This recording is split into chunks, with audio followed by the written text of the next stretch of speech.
There's a new defense deal in the works that's about to completely change the game in Asia.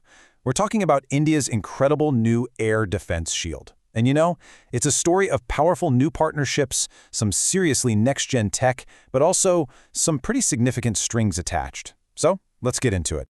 Okay, what we're looking at here is a huge strategic shift. India and Israel are teaming up to co-produce a multi-layered air defense system. And I want to be clear, this is way more than just another arms sale. This is a deep, deep alignment between two major global powers. So, what really makes this deal such a landmark? Well, it's all about a fundamental change in how these countries are working together. To really get it, we need to take a quick look at how this relationship has actually evolved over time. For years, it was a pretty straightforward buyer-seller relationship, right? India would buy advanced military technology from Israel. Simple. But then, in November 2025, a landmark agreement in Tel Aviv just changed everything. The goalposts totally shifted from just buying stuff to actually co-developing and co-producing it together. And don't get it twisted, the scale we're talking about here is just massive. The value of this whole package is pegged somewhere between $5 and $7 billion. A number like that tells you everything you need to know about how critical this is for India's defense strategy. But why? Why pour so much money into this specific kind of technology? Well, the answer really lies in how modern warfare is changing. India is finding itself up against a whole new kind of threat on what experts call the asymmetric battlefield. So, what in the world is asymmetric warfare? Basically, it means you're not fighting a mirror image of yourself anymore. Forget about tanks lining up against other tanks. We're talking about really cheap, hard-to-spot threats that can be launched in huge numbers. Think swarms of drones or massive volleys of unguided rockets. And this new reality creates a huge economic problem.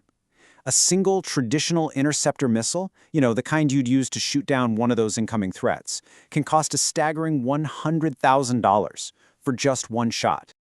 This is what military strategists call an unsustainable cost exchange.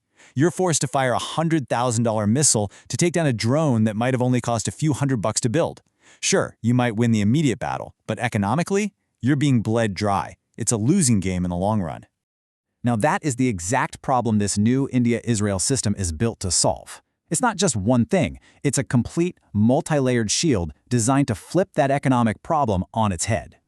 And that leads us to the critical question, right? How on earth do you defend against everything all at once? From those cheap little drones, to cruise missiles, to high-flying ballistic missiles, without going completely broke?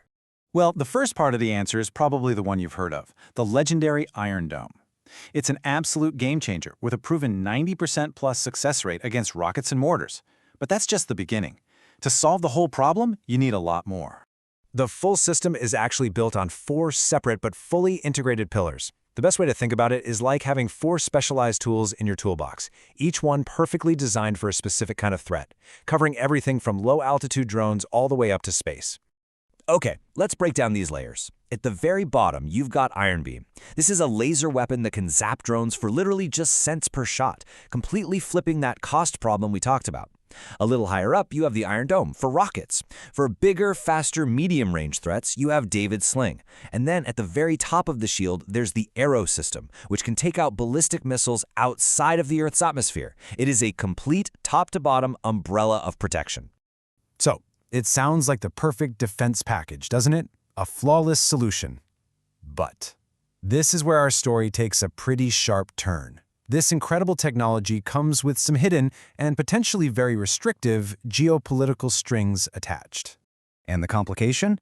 It all starts with this number right here. The United States has poured over $1.8 billion into the Iron Dome program alone.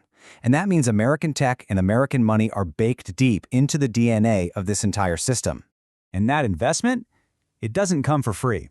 It comes with legally binding strings. Specifically, a U.S. law known as ITAR, the International Traffic in Arms Regulations. This law basically says that India is prohibited from exporting any of this tech that they're co-producing to another country without getting explicit permission from Washington first. This creates what the source material calls an insidious dependency loop. Let's walk through it. First, India gets this huge technological leg up by integrating advanced U.S.-funded tech. But then, in doing so, it becomes legally bound by U.S. export laws. And the result? Suddenly, India's own sovereign choices, who it can sell defense equipment to, and even how it shapes its own foreign policy, get a lot more complicated. And that right there is the fundamental paradox at the very heart of this deal.